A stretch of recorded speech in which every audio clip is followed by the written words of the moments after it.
Bismillahirrahmanirrahim. Assalamualaikum warahmatullahi wabarakatuh.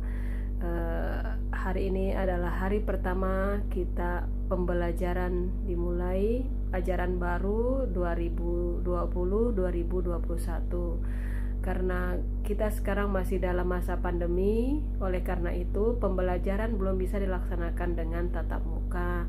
Maka kita harus mengikuti pembelajaran kita saat ini yang diarahkan oleh Menteri Pendidikan, yaitu pembelajaran melalui daring. Kalian sekarang udah ada di kelas 9. Materi IPA di kelas 9 itu ada beberapa, ada sistem reproduksi, kemudian sistem reproduksi pada manusia, dilanjutkan sistem reproduksi pada hewan dan tumbuhan, kemudian kita lanjut ke listrik statis, listrik dinamis, kemudian lagi kemagnetan, induksi elektromagnet, kemudian bioteknologi dan seterusnya. Oke, pada pertemuan pagi ini kita akan mulai pembelajaran kita. Materi pertama yaitu sistem reproduksi. Silahkan kalian simak video berikut. Oke, perhatikan. Sistem reproduksi pada manusia termasuk ke dalam kategori reproduksi seksual. Artinya reproduksi terjadi melalui proses bertemunya gamet jantan atau yang disebut dengan sperma dengan gamet betina atau ovum membentuk individu baru yang disebut fertilisasi. Fertilisasi itu biasa juga disebut sebagai pembuahan. Nah, sekarang kalian perhatikan, di sini adalah gambar sistem reproduksi pada wanita, ya. Dan ini adalah sistem reproduksi pada pria. Jadi pada manusia itu hanya ada dua sistem reproduksi, yaitu pada wanita dan pada pria. Oke, sekarang kita mulai bagian-bagian dari sistem reproduksi pada pria. Nah, ini yang pertama ada kandung kemih. Ini letaknya kandung kemih. Kemudian yang ini vas deferens, ini disebut penis. Kemudian ini adalah saluran uretra. Kemudian yang bagian ini vesicula seminalis, kemudian kelenjar prostat, kelenjar Cooper, epididymis, ini adalah testis skrotum. Nah, kita lanjut. Apa fungsinya? Yang pertama, penis. Penis adalah alat penetrasi yang memiliki saluran uretra untuk mengeluarkan sperma dan urin atau kencing. Skrotum. Skrotum menjaga suhu testis untuk memproduksi sperma dan di dalamnya terdapat dua testis. Kalian bisa sambil perhatikan pada gambar ini yang mana skrotum, yang mana penis.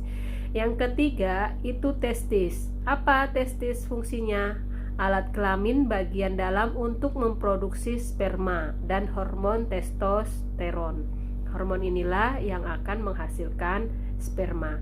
Yang keempat, epididymis, saluran dari testis untuk penyimpanan sementara sperma. Oke, berikutnya ada lagi saluran uretra. Saluran uretra itu fungsinya tempat keluarnya sperma dan urin. Kemudian ada vesicula seminalis, kelenjar yang menghasilkan zat alkali, basa, fruktosa, hormon prostaglandin dan protein pembukuan. Kemudian ada kelenjar prostat. Ini bagian kelenjar prostat itu terletak di bawah kandung kemih dan untuk menghasilkan cairan bersifat asam.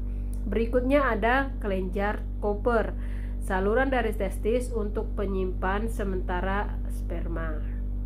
Oke. Nah, sekarang perhatikan, ini adalah bagian dari sperma. Ini ada disebut kepala, kemudian di sini adalah bagian tengah, kemudian ekor dan bagian ujung. Pada bagian kepala itu terdiri dari akrosom, membran plasma, nukleus, ya, itu 3 bagian untuk di kepala.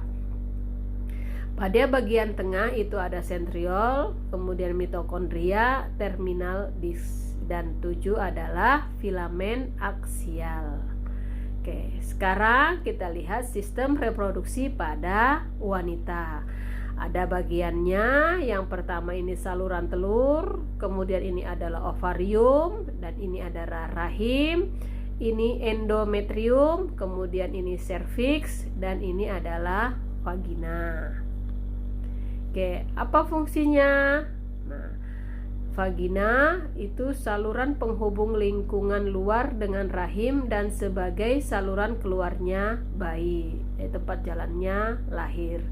Serviks bagian bawah rahim yang menyempit dan membuka ke arah vagina.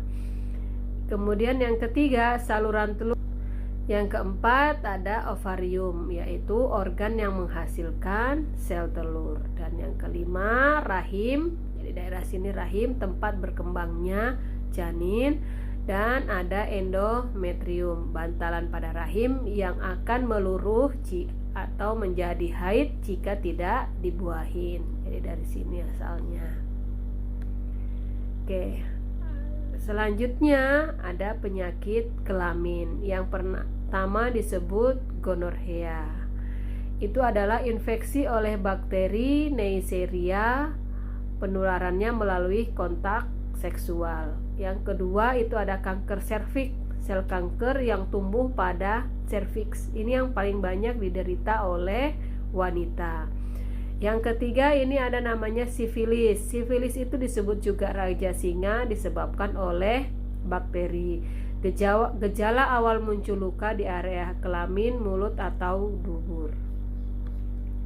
Berikutnya kita lanjut ke tugas untuk pembahasan tentang reproduksi pada manusia. Ibu cukup sampai sini. Untuk pertemuan berikutnya kita akan bertemu lagi dengan materi sistem reproduksi pada hewan dan tumbuhan. Oke, selamat mengikuti pelajaran dengan baik dan benar. Ikutin semua tahap-tahapnya, jangan sampai kalian bosan. Oke, sampai bertemu di pertemuan berikutnya. Assalamualaikum warahmatullahi wabarakatuh.